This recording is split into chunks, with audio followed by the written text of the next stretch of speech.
Our currencies were always destroyed multiple times. In 50 years, we got like 5 currencies destroyed. Some of them lasted just 1 or 2 years, actually, with hyperinflation. Argentinians, we don't trust the government, nor banks, nor anything. We're like naturally rebelled against the system. I was a rebel my whole life, actually. Since I was at school, I always hate school. You know, it's like, what do you mean I have to be like just memorizing stupid that I'm not gonna use?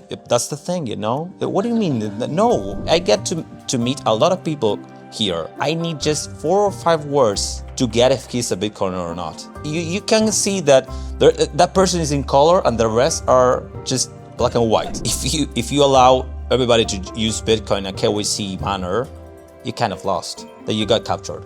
You lost the game. Like there are a lot of things like Bitcoin backed loans, for example, that I think it's kind of a trap. When you go to a restaurant and you see the menu, and the menu is kind of old or shitty or just broken, that means that it hasn't been changed. It's a good sign. We were used to just be changed every week. I hate hypocrisy, lies a lot. I'm very sensitive of that. I want people to actually, if you're just pushing for something, just make sure you actually do it first. So how does it work when you are so ideologist and you have strong values and you're such a Bitcoin maxi and you hate the state, but you love Milei? The thing is, I like him because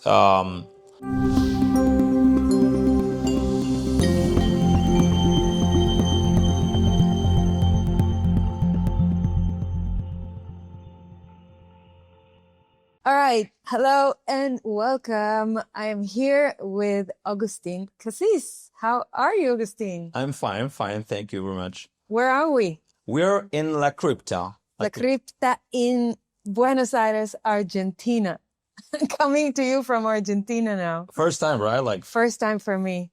Thank you for hosting me here. No, it's a pleasure. It's a really honor for you coming here a visit. We need that. This was a massive surprise for me. I had no idea what I'm coming to see. And this house where La Crypta is insane. So we did a little video and we will also post the video so people can see the tour you gave me of this house. But let's start with you. So tell our audience who you are and what you're doing here in La Crypta in Argentina. Okay, so my story comes back a little bit from 2013 when I started. First I saw Bitcoin in 2011, the first time. I actually ignored it. I said, this is not for me. Well, that's not for me. I just actually said that this is too good to be true. I always was against the system, especially because I saw a documentary that was called Zeitgeist. Zeitgeist. Yeah. Sorry for the pronunciation. No. So since then, I was super obsessed for the fact that we were kind of being run by a bunch of people that were using our currency, actually. And since I'm here in Buenos Aires, my dad, since I was a child, he always told me, do not use Argentine pesos, our local currency. Yep. He said, just use US dollars, which is it's the currency you need to use. Always US dollars. Why? Why did he say that? Well, because our country has a story of having our coins, our currencies were always destroyed multiple times. In 50 years, we got like 5 currencies destroyed. Some of them lasted just 1 or 2 years, actually, with hyperinflation. So Argentinians, we don't trust the government, nor banks, nor anything. We are like naturally rebelled against the system. So when I saw that the US dollar wasn't backed by anything, and I said but my dad, he told me that it was the most reliable thing that you can have. And what do you mean that that's not backed by gold or anything? So since then I was like, okay, but so what now? So this was the actually our only alternative, right? So since then I was super obsessed with that thing, and I tried to push as many people as possible. Hey, you need to watch the documentary. You know that the money you have there, this paper printed, they print it from the outside, and they are able to, from the Federal Reserve, they are able to print as much as they want, and we are the one who are holding that. So we are a third world country, and we are being just kind of, our energy is being stolen. And the thing is and everybody says, even if what you're saying is true, what can I do? Right? Yeah, you're right. But yeah, and like I can't do anything. So I was super sad when I saw the documentary, but I had to let it go, right? I couldn't do anything. So coming back to 2011, I saw that. I saw, okay, this is really good. How old were you when you saw the documentary? The documentary, and I was like young, maybe 16, 17 or something. Did you talk to your dad about it? I talked with my dad. I said, Dad, what are you doing, man? You told me that this was the one. Does he know? Did he know?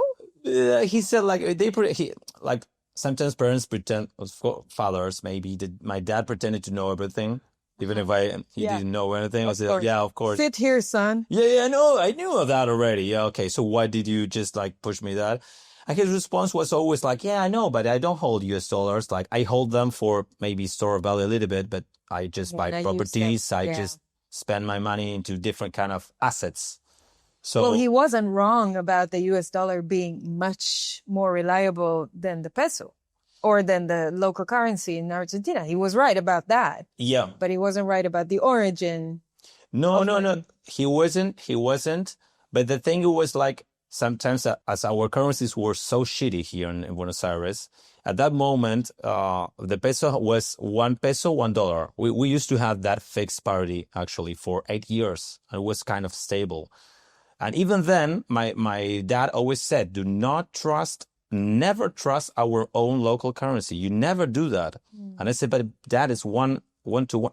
Never mind. You never trust your government. Like you're gonna get fucked. So the thing is, and when this happened, yeah, maybe he knew about that, of course, or maybe no, or whatever. But the thing was like, yeah, people were kind of used of that kind of inflation, it's still better than ours inflation. So yeah, I can hold that US dollar. So the point was in 2011, when I saw that again, my first reaction was, well, this is too good to be true. My question was, what you're saying is that I'm able to hold a currency, a decentralized currency, like neutral one, that nobody is able to change the rules, 21 millions, whatever, but you can copy it. So you can copy it in a file. That was my first approach was, well, what do you mean you can copy? If you can copy it, no 21 million. Everybody's stupid except me. That's it. And I discarded right away. 2013, I find it again. So in 2011, Bitcoin was $1, kind of. 2013, I saw it again. It was $60. And it was like, how come? Something that can multiply by 60. First, my first thing was like, how could I ignore this first? Like, why didn't I see it? And then of course I got obsessed. I said like, I want to touch it. And you got an answer about the copy, the double spend problem. Yeah, the double spend, all the blockchain, how it work, all the consensus. I'm a developer myself. Yep. So it was a little bit easier for me to understand it. Yes. But still, it was like, sometimes we get used of like, for now it's simple for us.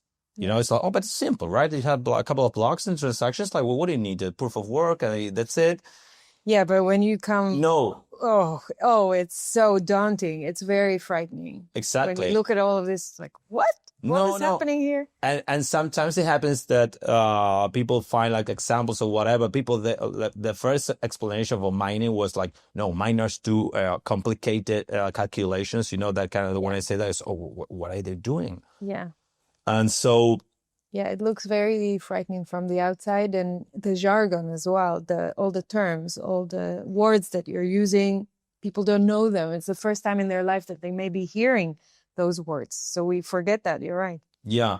But my thing was, like, I think internet is the most close thing that we have with Bitcoin. Like somehow we managed to create a neural network. Yeah. On top of that. And it's like, okay, we kind of like, yeah, it's decentralized somehow. The consensus is a little bit different in this thing. But then I went into the rabbit hole really hard. I got obsessed. I started watching some videos of Andreas Antonopoulos. I believe he actually represents me. He's the big priest? The big priest. The big priest. And the high priest. Yeah. He was so bold when he spoke, He was... He's awesome. he said like he always said that Bitcoin was punk rock, like that kind of thing. I really like that. I was a rebel my whole life actually, and since I was at school. I always hate school. It's like, what do you mean I have to be like just memorizing stupid shit that I'm not gonna use? That's the thing, What do you mean? No. And I've been in 5 different schools, and I was like always bitching about it. And actually, I don't have a degree. I actually just went out of school and just find myself I have like 7 startups. I always just build a lot of things. So you're an entrepreneur and you're autodidact, so you teach yourself? Yeah. So you studied programming yourself? The thing is, when I started programming, since I was 11. 11. 11, yeah. I started programming when I was 11. Which language? Well, I started Visual Basic. Visual Basic? Yeah, me too. Really? Yeah. Are you a developer? I have a degree, yeah. Oh. I used to do it, but I'm not a developer today. No, not at all. But that was my beginning. Yeah, I used to be a programmer. What's your favorite language? I don't have a favorite language because I am not a developer by heart, but I used to work the most time in C++. That was my okay. Well, yeah. Hardcore. Okay. Hardcore. Well, I think I think if I was a programmer, this was 20 plus years ago. So if I was a programmer today, I'm sure I would have loved everything that is closer to UI and more visual than, C# maybe, all that stuff. I don't know. I would pick for my favorite language, and people hate me for saying this, but I love JavaScript. Yeah, JavaScript is great. Because I know people, when people sometimes it's such a dorky talk. Go on. No, that's good. No, but yeah, I'm sorry. No, it's okay. Those in the audience that are dorks would like that. The geeks would like that. You know what? Because I love that there is this kind of a battle between JavaScript and Python. But the thing is, I would tell the people that love Python, which both of them kind of target the same audience, so it's easy to start. I would say that the best thing about JavaScript is that it's the network effect. Mm-hmm. So whenever Python is ready to just run in the browser, maybe we can talk. But still, the only thing that runs everywhere and everything has a browser. I'm a browser maximalist. Mm-hmm. You're a browser maximalist. I'm a browser maximalist. Yeah, go on. So that's why I like Nostr so much. So the thing is, I think that even when things are really, really good, or maybe the language is really good, I would say that there are 2 kind of languages. Yeah. One that are really good and super robust and hardcore. Yeah. And the other one who actually is being used. You know what I mean? Yes. So some of JavaScript is the most used, right? Exactly. I just want to give a shout out to Brendan Eich. Do you know him? Brendan? No, sorry. This is the guy. Okay. Just so you think that I'm not rude while you're talking. Yeah. Brendan is the co-founder and CEO of Brave browser. Yeah. And he is the creator of JavaScript. Oh my God. Yeah. I don't know my father. He's connected with me on Twitter, and he's a great guy. Super based.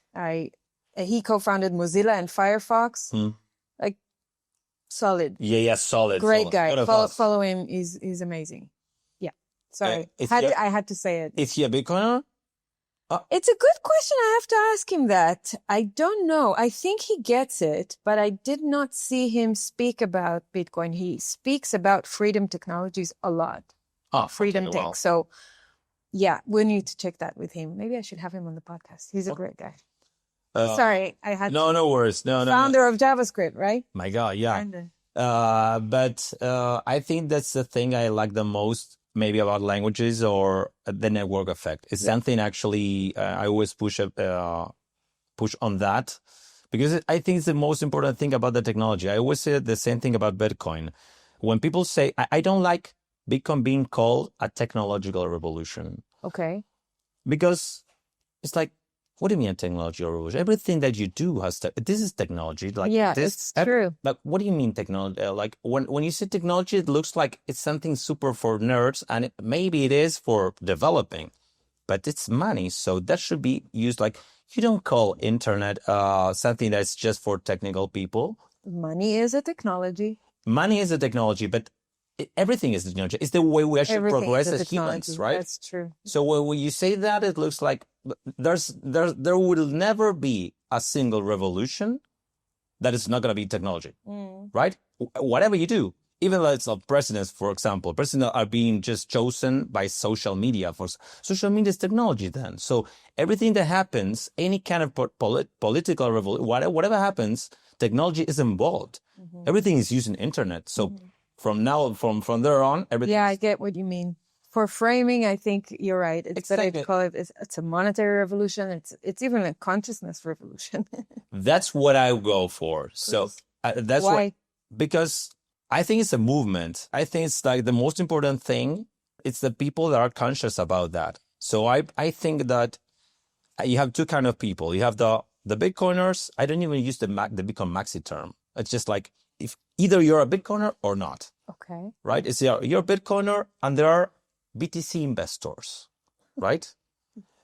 You're people that actually see BTC as an investment, and I specifically say BTC because they just like love that token, right? Like, okay, numbers go up, suitcoiners love it, but they will not. Maybe they will never be Bitcoiners. I think Bitcoiners, there maybe are like 1 out of 200,000 people or so. You know, when you can tell Bitcoiners right away. I get to meet a lot of people here, and I need just 4 or 5 words to get if he's a Bitcoiner or not. You know what I mean? You know what? You can see that that person is in color and the rest are just black and white. Like, so what do you call a Bitcoiner that really gets it? Someone that what? I think that first he feels that there's something wrong in the world. He is like that. He's being called like crazy from maybe he was born or something from school or whatever. Maybe I'm not sure, but no, not necessarily. I was a good girl, but you were a good girl. Oh yeah. Okay.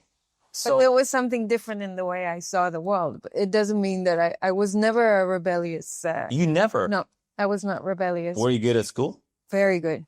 Okay. I was top of my class and very popular and all that. And I was always walking in the lane.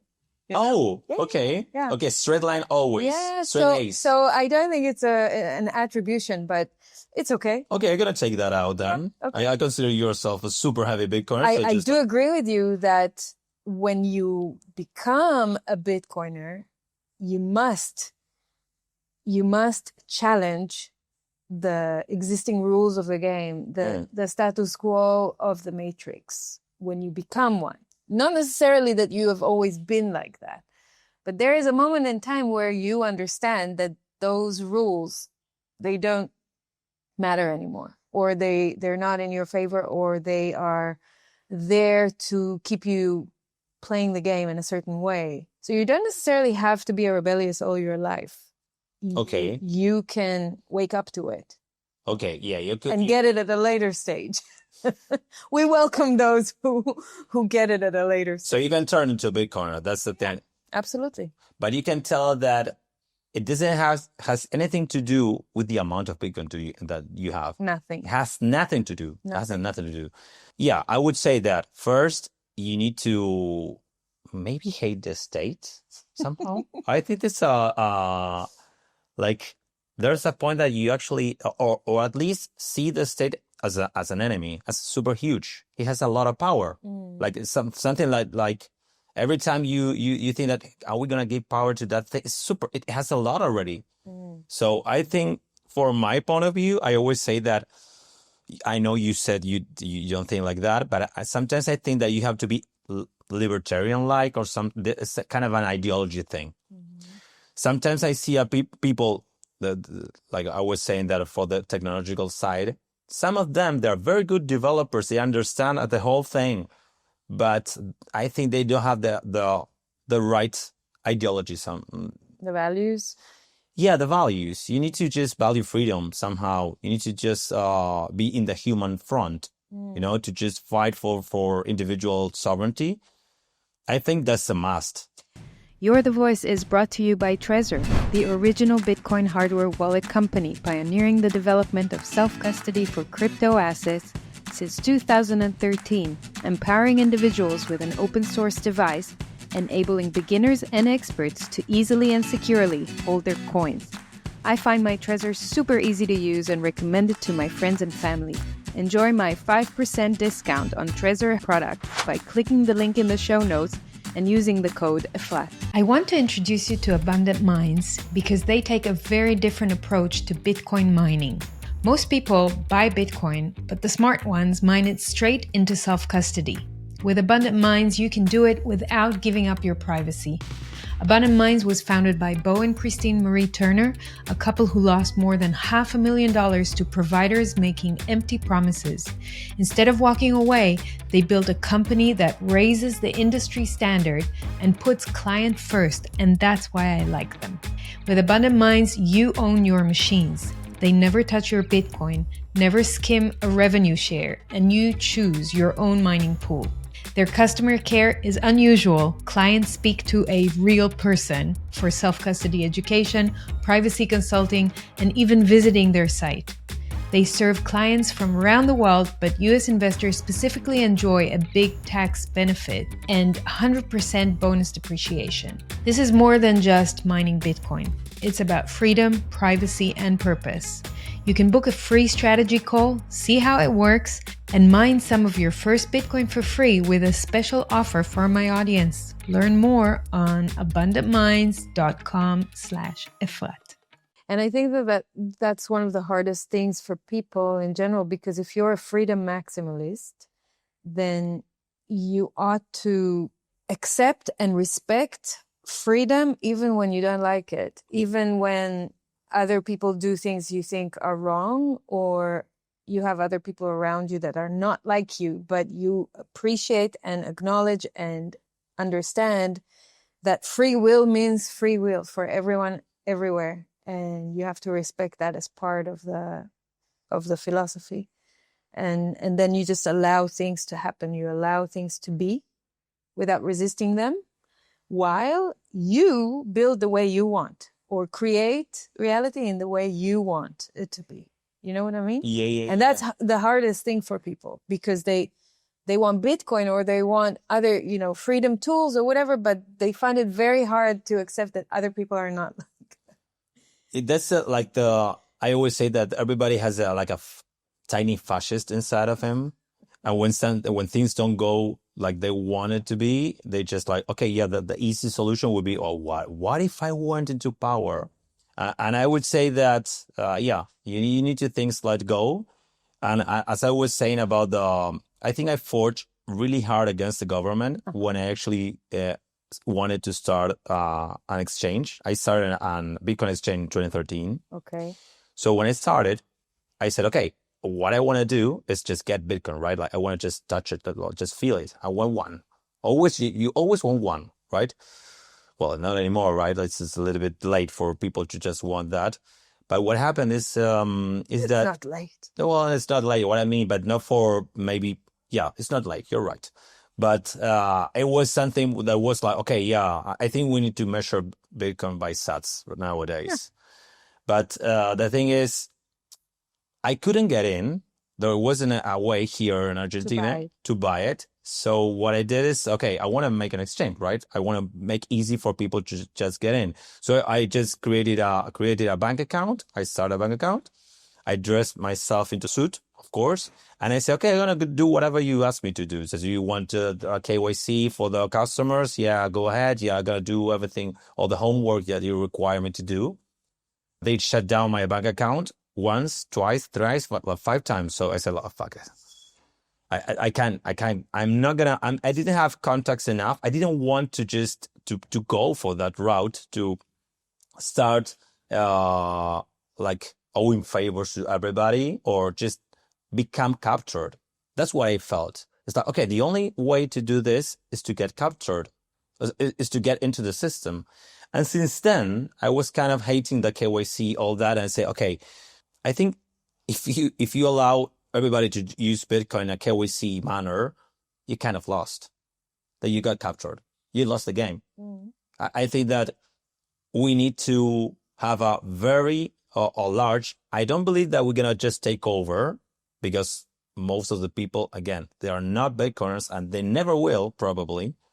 So I think that we need to keep a very large amount of people, enough to be relevant, to not be tagged as just outliers, that they are just like money lenders or whatever. Just like, you can ignore that and just keep all the Bitcoin in a centralized way, or inside the banks or inside the system, or have to whitelist or whatever. And that, I think that would get captured, because there are a lot of things right now that they're really compelling to get. Like, there are a lot of things like Bitcoin backed loans, for example, that I think is kind of a trap, because it's the way you feel, okay, yeah, you can use your Bitcoin right now. So there will be many traps in the road, down the road where we're going. I think there are many traps, and there are already, and there will be more. There will be more. And you're saying that if you are in any shape or form complying to any KYC related policy, then you are captured. It's like, period.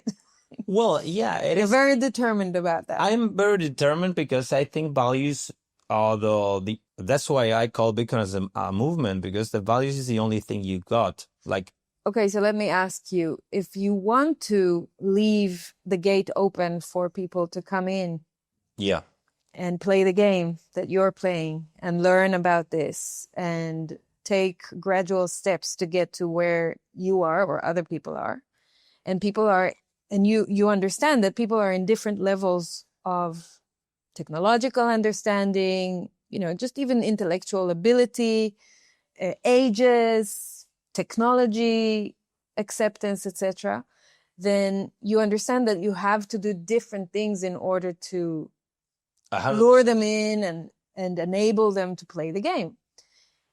And most of them will be very, as we said in the beginning, very fearful or concerned or afraid in the beginning to play this game the way you play it today. Yeah. Right? Which is all in, Maxi, da. So if there is a process and there is a way to bring them in through the gate, then places like exchanges or brokers like Bull Bitcoin, for example, which is Bitcoin only relay, right? In Europe, like Bitcoin only KYC, but allowing people to come in, learn about Bitcoin, then putting their Bitcoin self-custody as the only way that they can not hold it with the custodian. It has to be in their self-custody. Like, they take them through a process. Yeah. Is that also no? I totally agree. Wrong or bad in your No, absolutely not. That's I argue against people that they want when they want to onboard people, they want them to be super heavy, just hardcore. No, I believe that exchanges are bridges.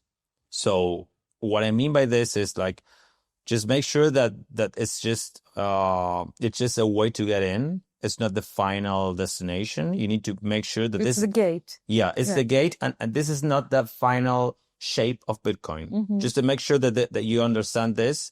Of course, we onboard people, and I actually sometimes recommend custodial wallets. Like, I want them to onboard them to experience that, and then progressively understand. Because I started with an exchange as well.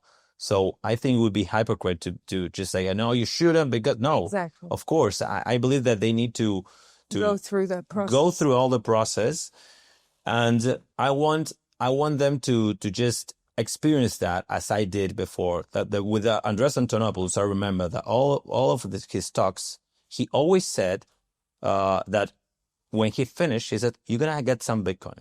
Yeah, I think it's really important for people to actually just seal the loop. You need to, like, you're talking me about this, but it's just that, what is it? Just like use it. Use it. And he used to give people some. He gave away some Bitcoin. So, for example, to just bring new people in, I always start with Lightning. Some people said, no, you should start with the blockchain or whatever. Yeah, maybe. But the thing is, like, whenever I need to show the experience, I have to apologize and say, hey, like the fees, I have to just, and it's inconvenient for people to see it, especially in 2025, when everybody's able to just send money right away, easily, fast, and you just bring me, so you think that Bitcoin's going to take over with this shit? What do you mean I had to wait for 10 minutes? So that's the thing. I sometimes just bring people in with Lightning, experience that, and from medium, it depends on the people. I would say, for example, merchants. I want to hyper-Bitcoinize. That's why we're working for. I want as many merchants as possible to just create the narrative that we are able to have medium of exchange, because you have a lot of places that are able to accept Bitcoin.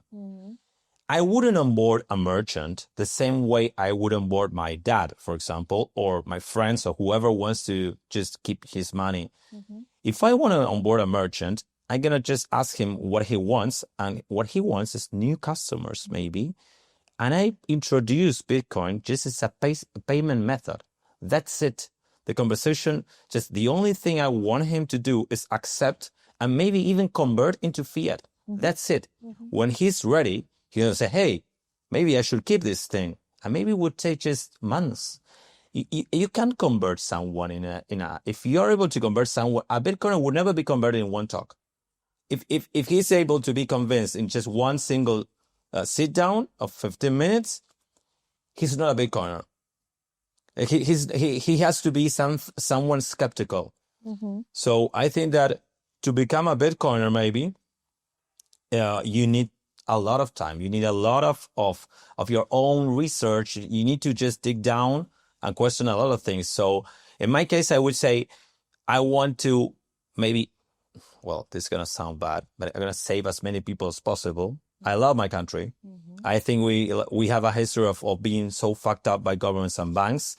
That is like sometimes I want them to just jump to the train as soon as possible. Okay, and that leads me really well, because I want to talk about your country.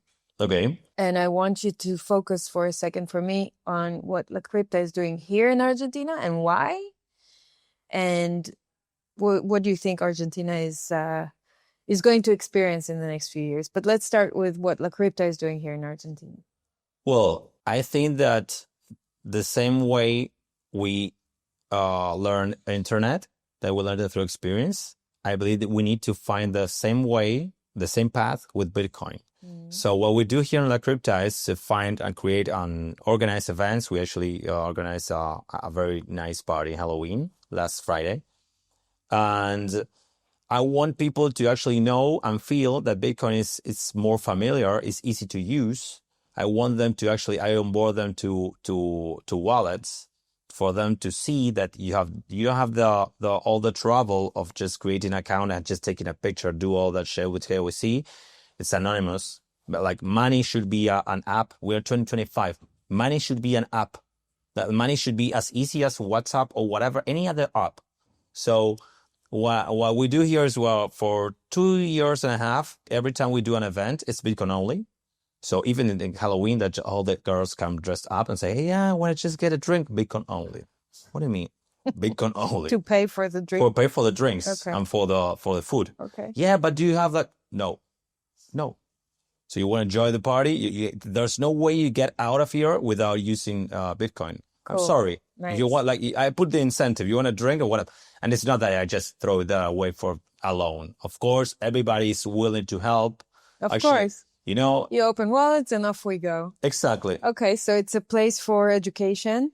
It's a place for education. Events. And we actually are developers. We have more than 80 repositories open source. We develop Lightning, Nostr, a lot of things like POSs, for example. Yeah. We created 80 developers? No, 80 repositories. 80 open source repositories. Yeah. No, the developers come and go. It's really difficult to develop in Bitcoin. We actually compete a lot because we have a very strong crypto communities here. Actually, Dev Connect is coming. And they are 4 times the size of La Bitcoin, for example. So you got a lot of grants. So you have to compete with all of that. So to get people to actually contribute in open source development, it's really hard. It's really hard because they have to sacrifice themselves to get like very big, fat salaries from Crypto crypto. industry. Yeah. Crypto industry is super huge here, Yes. especially Okay. stablecoins. And Noster? Yeah, there is Not so, development. not so we are the biggest Nostr community here in Argentina. Everybody that wants to just come to see Nostr, yeah, they come here. The problem with Nostr is that we started from the technological part. I actually fall in love with Nostr because as I said, like, oh, this is like, it's like Bitcoin without blockchain. It's like, okay, this is like a lost sibling, you know? They are like supernatural and it's very friends of JavaScript. It's like kind of browser oriented. You're able to prototype super fast. It reminds me a lot from the, you know, Web3 people. Well, what they do the best is that they create a lot of, we learn a lot from them actually, and try to just copy things that actually. The best practices. Yeah, exactly. So badges, for example, with the PO, they have a lot of things and we want to we copy that know they work. Gamification, the marketing in Web3 is astonishing. It's the best. They do very good marketing, and we lack that in Bitcoin sometimes, especially because maybe Bitcoiners are a little bit older sometimes, or maybe when something is something too ideological. Well, fair enough. But no, I'm joking. I would keep the ideological for the Bitcoiners. For the rest of mainstream, when we target this kind of events or that thing, no, I'm lying. I always just bring the ideological thing. Always with the flag. We have a libertarian flag. It's different, but Nostr is different than Bitcoin. I get it. Nostr is different. But the problem with Nostr nowadays is that first, I think the language is a problem. Every time we try to just bring new people, like not everybody in Argentina, like maybe 5% of the people speaks English. Ah, okay. That is a challenge. Okay. That's a challenge. That's the biggest challenge. So maybe we can do a bubble. We were speaking with a Primal. They can put a tag maybe for hashtag for us, and maybe they can just try creating a bubble or something. One of the use cases we were looking for. We have a very strong community in Discord. Actually, we live there, and we have like 3K people there, very active users. It's our core. And actually, I talked with Derek Gross, and they were planning to do something related like Discord over Nostr. Have you used Discord before? No, but I know what it is. It's really good actually. It's like a kind of a mix between like forums or like multiple channels at the same time, have multiple conversations. Dude, I'm that old that I used to be in this space when MIRC and IRC were existing. Do you know what they are? Yeah, old ones. So yeah, it has that kind of vibe. Sometimes they did start conversations and threads, so like they are lost in the middle. It looks like a maze. Yeah. And that's really good because it's more horizontal. It's not that the other social networks are they are just really straight vertical. And the thing is, if there would be an alternative in Nostr with like Discord, we definitely could just put all the community there. We like that. Okay, let's talk Argentina. So let's start with the last few years with Milei, like the change that the country went through since he got into power. Do you think that there is a positive trajectory that the country has taken? And what do you think about Milei in general? Well, we have I don't know if you saw the figure, but we are fans of Milei here. Okay. I didn't see it. Of course. No, I think it's just okay. You have a cutout? What? A cutout? Like no. It's just it's done by it's handmade. It's a statue like this with a chainsaw actually. Yeah, it's really good. When Milei actually spawned, like I think to have a Milei spawn in your country, you need to have at least 3 digits of inflation. Just suddenly okay, this guy, like how other way can you just vote a guy with a chainsaw as a president? So COVID actually pushed a lot for this. Like COVID, the people were fucking crazy. Well, like the cucas, we call them cucas, like our local fascists. The party has been around for 50 years. And then when they lost elections, the alternative was some soft like socialists, but with manners, And we were kind of shifting between this, and then Milei just like fucked them over, just like coming here libertarian with like this. At first, people were mocking him because they were saying, "Oh, look at this crazy guy!" Like he's just shouting, and the ratings went up, and they were like mocking him. But then people were just watching that and said, like, "Hey, but this guy is right." Actually, like, and people were taking him seriously. They backed him off. And then suddenly, like in a couple of years, he rose up, and a lot of people started just following. We follow him a lot. That the changes he done, they are really difficult to do here because since the day one, there was a kind of a coup. They wanted to take him out, even with the democratic elections, like 56%. 66% of the population wanted to have this kind of change, and still you got a portion of society, minority, that want to throw off the government and return. It was like the best thing that Milei has is the opposition. The opposition are so woke and so like radical that Milei has that's his strength. Okay. Because people want them out. It's not that the country turned into libertarian. That's not true. No. But our enemies want us to just. We have been a lot of Venezuelans here, a lot. So that's the thing that Milei actually, that his changes here in politics, he reduced the inflation. We were about to have hyperinflation. He actually reduced that into like reasonable, not first world country of inflations, of course, maybe 30% a year. Poverty came from 52% to 35%. He's increasing now is fighting for labor flexibility. Here, when you have to employ someone, it's like adopting someone. It's impossible to produce. Argentina has like 50% of the economy is black market. One of the cool things that Argentina has, that's what I believe that has a very, very good position to become a Bitcoiner. One thing that is really cool about Argentina that I like the most is that when laws just go far, like for example, you got a shitty currency and they didn't allow us to just exchange it to a serious currency. Mm-hmm. Everybody is able to exchange it in the public. Yeah, it's really, we have all the infrastructure. In the black market. Exactly. Black market is something that is not, even when we started, we call it blue rate because people call it black. They call it negro. They call it blue.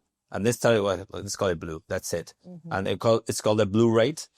And the people are, it's like, it's tolerable. The government allows. Yeah, there is tolerance to it. Exactly. Yeah. And the fact that we use a lot of cash here, people are able to exchange that easily. Everybody's used to store other currency that is not, that's the best.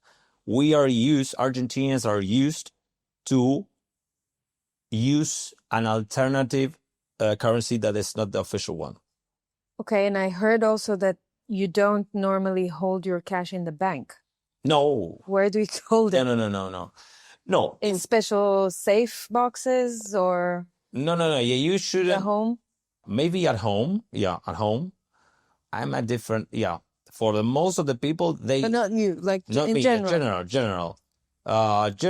Maybe people. Yeah, they hold. I was told there is like in the banks they have safe boxes that you can. Yeah. Hold your. The safe cash. Boxes, you can hold your cash there. Yeah, somehow that people trust that.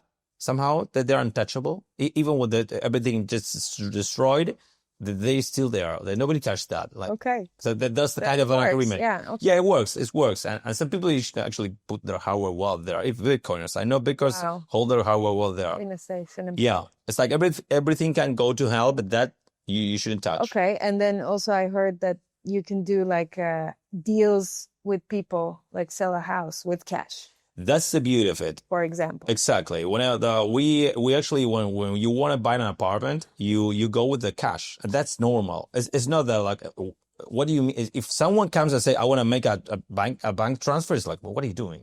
No, show me the cash. It has to be like big chunks of cash. It's always dollars. Nobody buys okay. for the In dollars. Okay. Yeah. No. You never buy a property. Like valuable things are exchanged in US dollars, never pesos.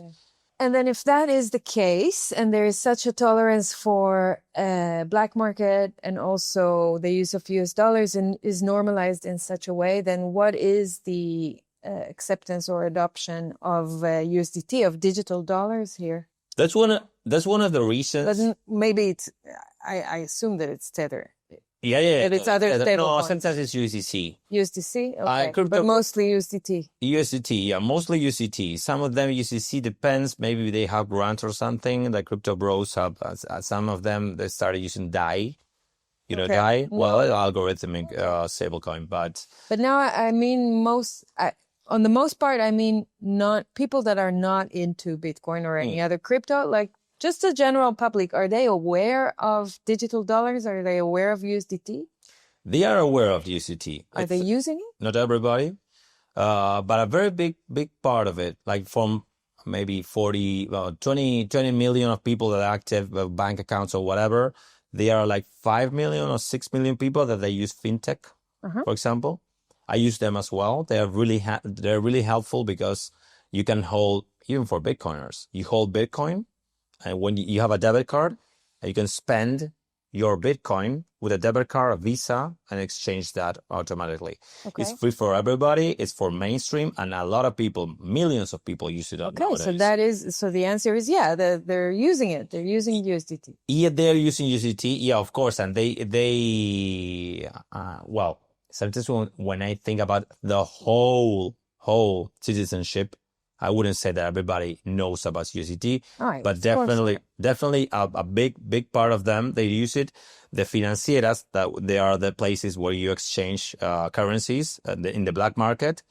USDT is the default. Tired of feeling like your freedom and future are fading away? Do you live in a country with growing inflation, crazy housing prices, weird culture, and a chaotic economy? You're not alone, and my friend Mikel Thorpe and his team at ExpatMoney can help. Mikel is the world's leading expat consultant on a mission to free you from broken systems. He's been an expat for 25 years, lived in 9 different countries, and has helped hundreds of people with second residencies and passports, offshore banking, international investing, and many other essential tools.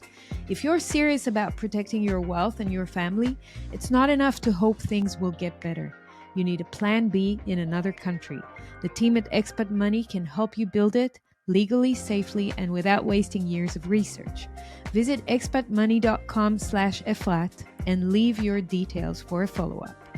In a world hypnotized and sleepwalking towards totalitarian control and digital enforcement, awakened voices rise to inspire change and radiate hope.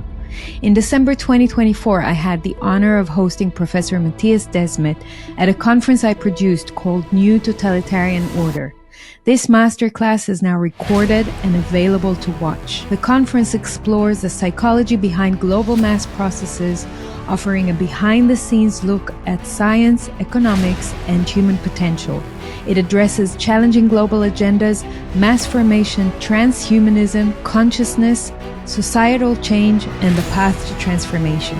Click the link in the show notes to access 3.5 hours of exclusive presentations, in-depth content, and my fireside chat with Professor Desmet. Use my code EFRAT for 10% off.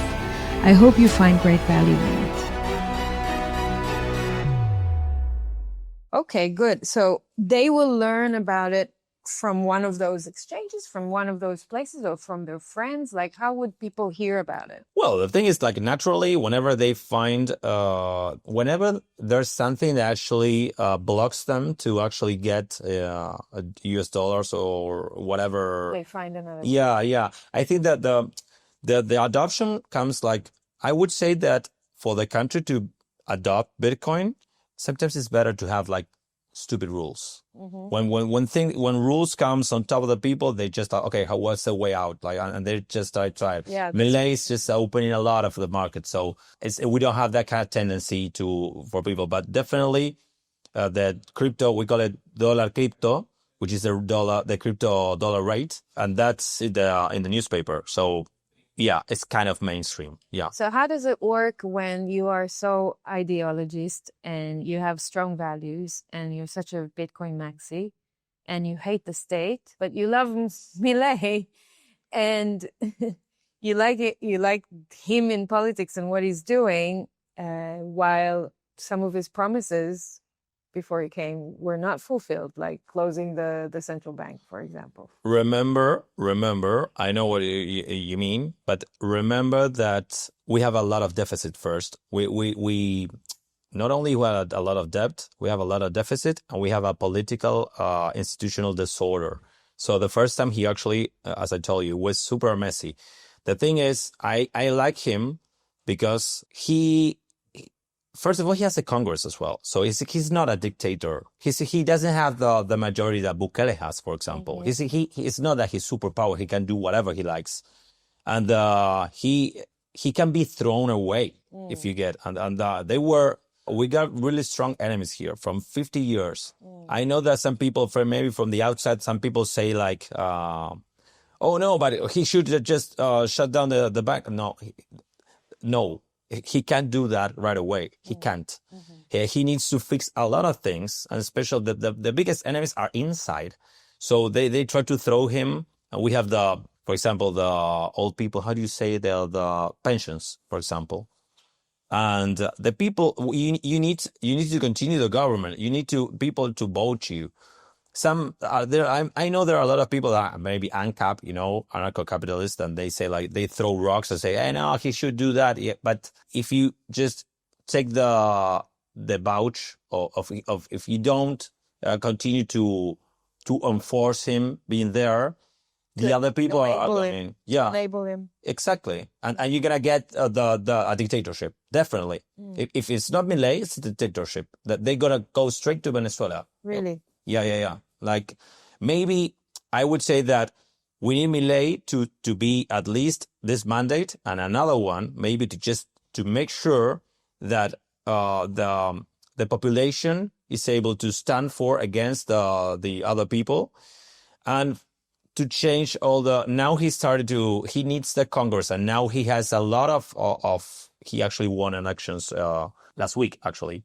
And with what kind of success? It was 40 versus 20, and there are a lot of different ones split. Yeah, small ones. But 40 to 20, it was the biggest victory that was, and nobody was expecting that.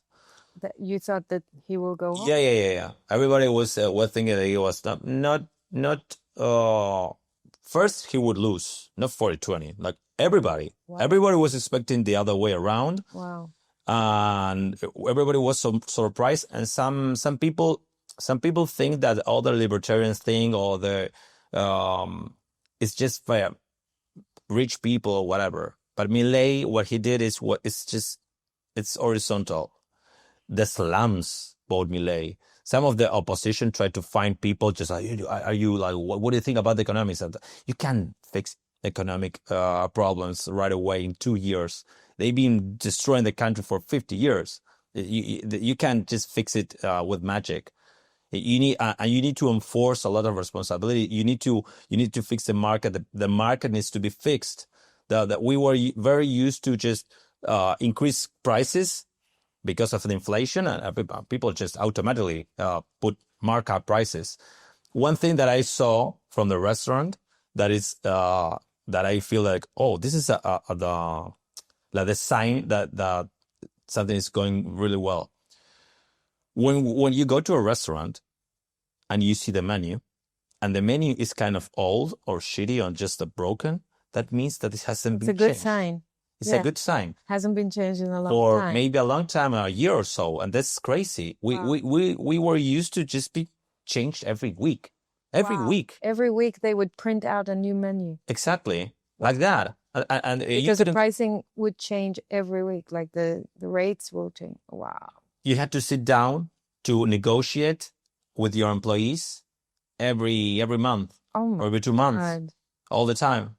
Until I switched, maybe you could just pay in dollars. But the thing is, like, even employers actually take that advantage because you can negotiate and say, okay, you can lower the, but the thing, it's a mess. Nobody can just like, you can't stand a lot with that. Just the poverty starts increasing. It's not sustainable. No. And to fix that, people always were looking for the government and say, hey, what now? Another thing, another solution that breaks everything in. And it's going to become a point that the populations, you're not going to be able to get out of the hole. The people who produce will then leave. If Milei didn't win, I would leave. I love my country. Where would you have gone to? If I was looking, maybe I want to speak my own language. Yeah. So I would pick Spain, maybe. Yeah. But Europe is fucked. I said that Europe. Yeah. It's not as good from here. It looks nice, but I've been there and people were so scared of the government until the point they just gave up. Yeah, Europe is difficult. Got it. But that turned things around, and because he won, many people did not leave. Many people stayed, and you feel like, did that strengthen something here? Well, I think the fact that Milei, his narrative was always against all the bunch of people. He changed the way that first that he was a random guy. He's not. It's not. Some people compare him to Trump and say, "Oh, maybe he has some manners the same like as Trump." But Trump is like a billionaire. This guy came out of nowhere, so it gave a lot of people hope to the fact that okay, so things can be changed from the ground. So that's the grassroots thing. So he actually battled against all the establishment. They have all the money, all the things, all the infrastructure. The only thing, his campaign was, I'm gonna be in the mall at 6:00. Whoever wants to come can take a picture with me. Bah! Exploded with a phrase. That's it. That's everything you need. And to be able to do that from the ground was something super inspiration, especially in Argentina. We have Maradona. I fucking hate him, but because I think he just threw out his life. But his story is kind of the same. In Argentina, we love the fact that people get off. They like the underdog. Yeah, the underdog. And the fact that people are able to rise up. Yeah. And that thing, and actually that sometimes is a problem because the politicians actually take that and say, oh, but what about the poor? And they actually blame the rich and just hack the Of course. But Milei actually changed that and said you were being the change is more cultural than economical. Okay. It's the shift that the people are able to pay for all the damage that the other people done and are able to stand for and still fight for the country. You make me bullish about Argentina. You should come to Argentina. You're going to be spending really a short... a week here, yeah, but it's a beautiful, beautiful country. Yeah. I'd love to come back. It's the 7th biggest country in the world. So it's really big that you have huge. It's huge. It's huge. Yeah. I have a friend that moved here recently. It's interesting when you come from Western countries with your fiat, you can live really good life here. Although it's not cheap now because of the changes. Yeah. But still, you can. I mean, it's a gorgeous place to be. Yeah, that thing changed with Milei. Like it used to be super, super cheap. Not Salvador. Salvador is the cheapest one. So you're gonna but that thing is. But sometimes that's a good thing for the people because if people were supposed to, they were having the salary of $300 or something like that. That was the standard. That was the average salary. And now what is the average salary? I think it's like between 6 or 8. It's rising, and the economy is kind of it's stabilizing. It's stabilizing. The thing is, you need time. You need time for investors to just know that there's not gonna be a risk of a new government to just destroy private property. So it's not that everything is going to change right away. You need to know that it's going to be, that's why we are so bullish, because the fact that the people actually vote for him and are with him, say, okay, we're going this way. And that's good for investors. Actually, OpenAI, he's putting like $25 billion into, I know it's not a big number for first world countries. I'm sorry. No, I don't care about that. I just don't think OpenAI is anything good in the world. But it's not good. Okay. Yeah, centralized, closed loop, private company doing AI that surveils after you. I used OpenAI, right? I used ChatGPT. Yeah. Okay. I use ChatGPT, but I'm looking at other private AI solutions. I need to educate myself more about it, but I know that what I'm doing can be used against me and will be used against me if they need to go against me. So do you think they're gonna... we started this conversation with don't trust, right? Yeah, don't trust. I don't trust the big tech bros. I don't. And I think that's what we need to decentralize power wherever possible. It's the same with tech. I agree. Yeah. I agree. With AI, I think it's going to be... Yeah, I'm not saying it's bad that there are investments coming into the... No. This is great, but specifically, I was talking about OpenAI. No, I think that... Open. Yeah, no, of course. This is just the first eye. That's what I mean. The first eye. Yeah. Yes, I'm a little bit pessimist with all the AI thing that's gonna happen. I think that they are cloning our consciousness somehow, and we're teaching them to do that. Yeah, you gotta be careful. You gotta know what you're doing, just like with any other tech. Leading us really to the beginning of our conversation that everything is tech now, and you really need to be educated and know what you're doing because life is technological. Yeah. In the era that we live in, right? So I think the only sane, smart way to live this life in this era is to educate yourself about technology, whether it's money, whether it's AI, whether it's robotics, whether any type of technology that you're going to use in your life, you have to be educated about it. I'm not saying you have to become a programmer, right? But at least learn about it and how it works and what types of technologies are out there and how can you best utilize them to become more responsible, more sovereign, more independent. Yeah, and what I would put something on top of that. We need to be responsible and for the things we actually use, and sometimes we need to be responsible on our family and our own tribe. That's why I always push for the big corner of the family. Okay. I always say that because I think that we need to come back to this notion of having like tribes or something, right? And be able to, yeah, I can tell that. Of course, you are the most Bitcoiner of your family, right? Yeah. And the people you actually know. Every time if you ask any Bitcoiner, you're gonna know that he's the expert one, yes. Right? Mm-hmm. And people actually rely on them to be the ones who push for the technology, who know who are tech savvy enough, who have the convictions to actually recommend the things. Yeah. And for sure they are aware, so people know that they can trust you.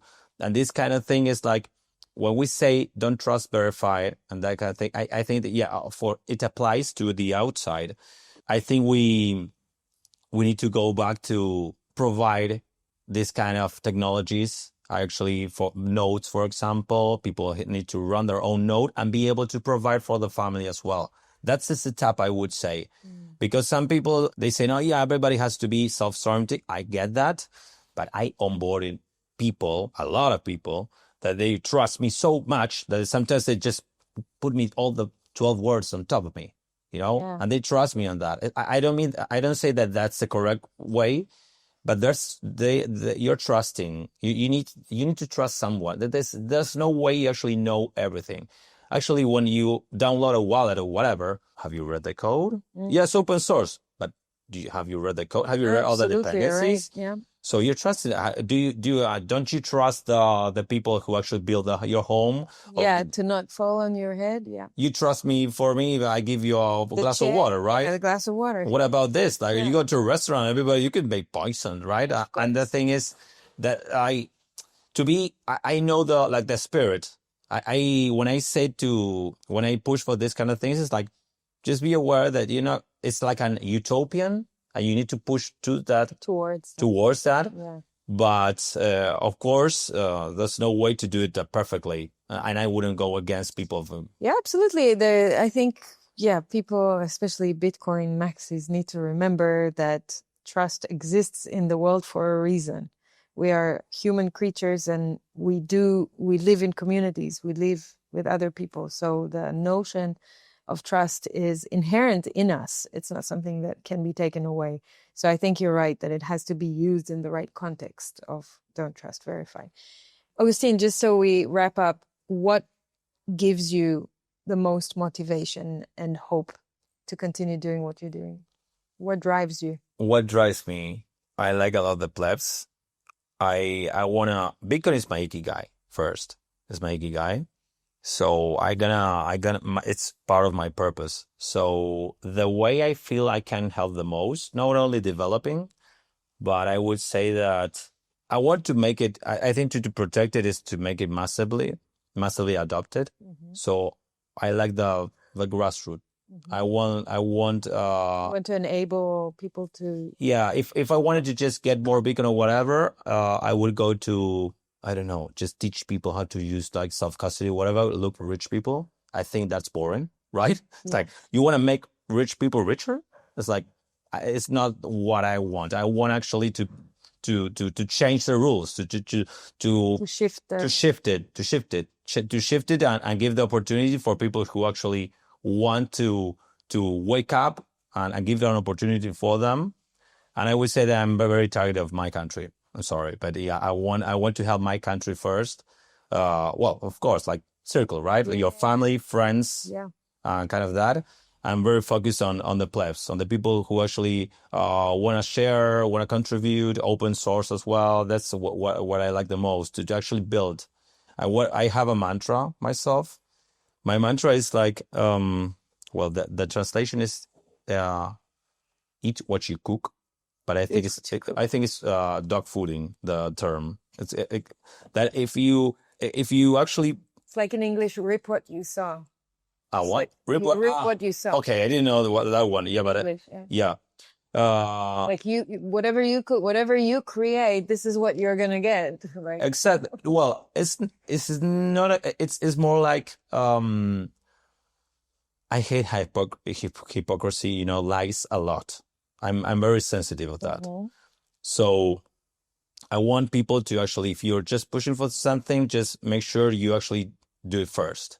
If not, you're like a fat personal trainer who's teaching everybody to do things that you never do for yourself. Like, live how you actually preach. Yeah. That kind of. I call it walk the talk. Walk the talk. Yeah, that's the one. Yeah. That's awesome. Very, very good. Okay, thank you so much for this. I got really hot from the fire here, so I need to go cool down now. I love it. You love it. There's a mute sign over there. Oh, yes or no. So the lie's over. So you said you didn't like lies. Yeah, you're right. This is the first lie. You're a fucking hypocrite. Well, but having this, make sure that people know that it's fake, right? I love this. So good. I hope you like it here and I do. I love everything here. And thank you so much for having me. Thank you. Thank you very much. Okay. Hola. Where are we? Well, okay, this is La Crypta. Yeah. This is a Bitcoin community house, like a hacker house, something like that. This is in the heart of Buenos Aires. And you are? I'm Agustin Kassis. Oh, welcome. I'm the founder of La Crypta. It's so nice to meet you. Thanks for taking us for a tour. No worries, welcome. So let's just follow me. So you hacked this house. Yeah, like we started like 2 years ago, 2 or 3 maybe. Yeah, 3 years ago. The name is misleading because people think like by the name they think this is a crypto house, and it's not. But we build bridges with crypto people. Okay. We want to convert them. Yeah, the house is 100 years old, actually. God. So let me start from the basement. I always try to do this because you can see that it's so old that you're gonna find a separation between the people that were living here and the people that we're working actually. And with the style is like this. It's super creepy actually, because if you can see that there were some rooms that they didn't even have windows actually. Yeah. Yeah, like all of this, and the whole families were living here actually. Seriously? Yeah. They were living here. We store some things It's an here. original mansion. It's an original mansion, and the thing is, like, I'm gonna show you outside right now, but okay, we use it for storage here. We were planning to actually mine here. It was because you can have a place to actually cool down this, and we actually use this for events. Sometimes we make parties here. Actually, we have a very big party for Halloween last Friday, so everybody was coming here. We use this for like a techno setup. This is the LabitConf cup actually, was from 2 years ago. Okay. So follow me 1 second. So when people just come around, they don't know what's going on here. They say, what is this house? Like, what's going on? And then I love this room. I know this. Look at this. This is like a time machine. So they actually were heating the place here. They were using different technologies, and they were using coal, then petrol. That's why it's black. Exactly. There's all covered, all like burnt. Oh my God, that's where they were heating the whole house from. Exactly. They were using this. Cool. Super cool. Yeah, and the cool thing is then, as technology move forward, they can do all this with just this. Yes. We upgraded technology.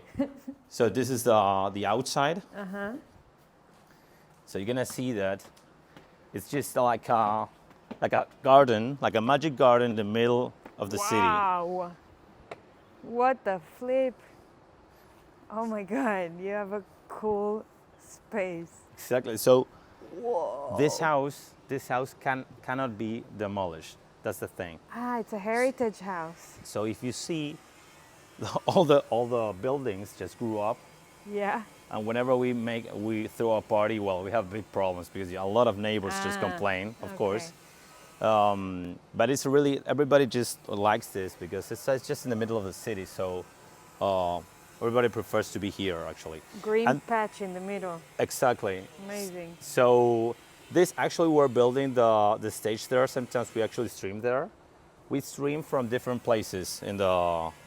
So you're gonna have a stage here to do like little events? Yeah, sometimes actually of course we put some wood there, but the thing is sometimes we the other day, we use it for DJs, or sometimes we actually make the setup to test it now in LabitConf. So what we're gonna do is just bring all this that we're doing right now. I'm gonna just move it and migrate all that in LabitConf right now. Got it. So on Friday. And who are we hanging here?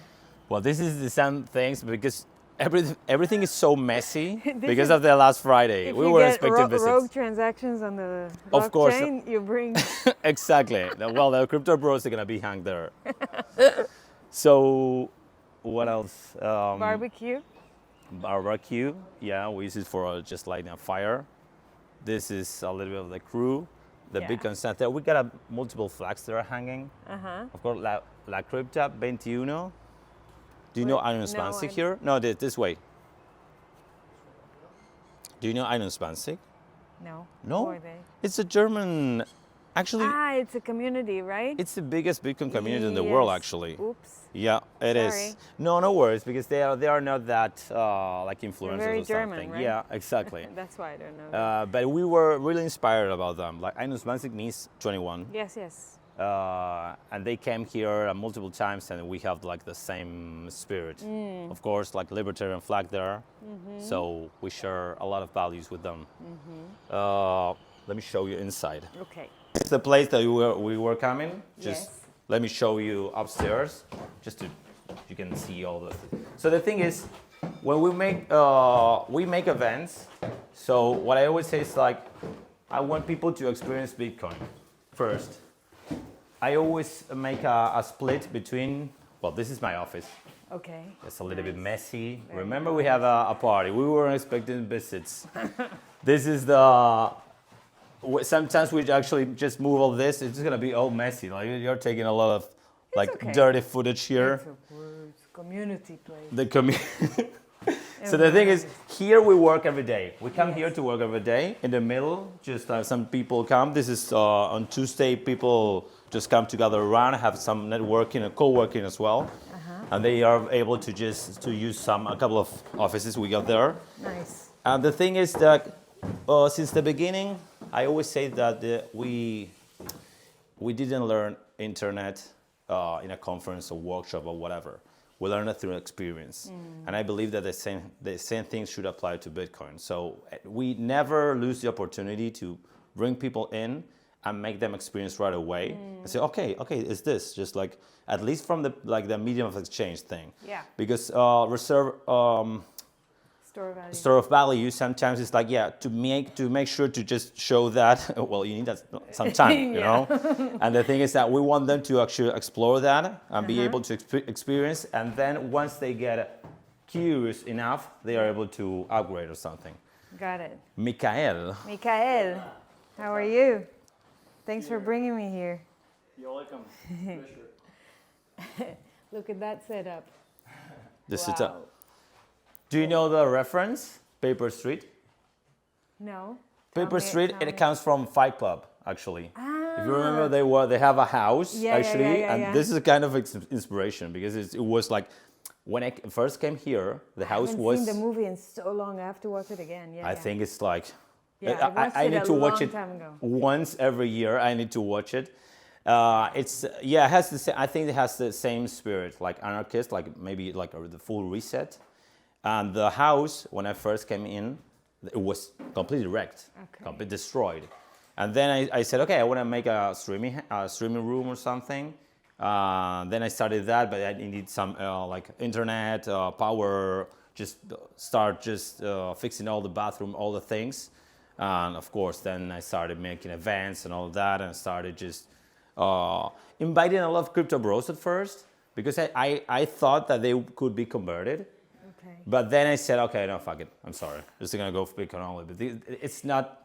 So you're not trying to bring crypto bros anymore? It's not that. No, we actually have a lot of people that have been converted here, but sometimes it's like it's not that easy. It's not that we have some things in common, but the thing is like we don't have the values in common. Yeah, that's the problem. Absolutely. And it's like you have to spend a lot of time.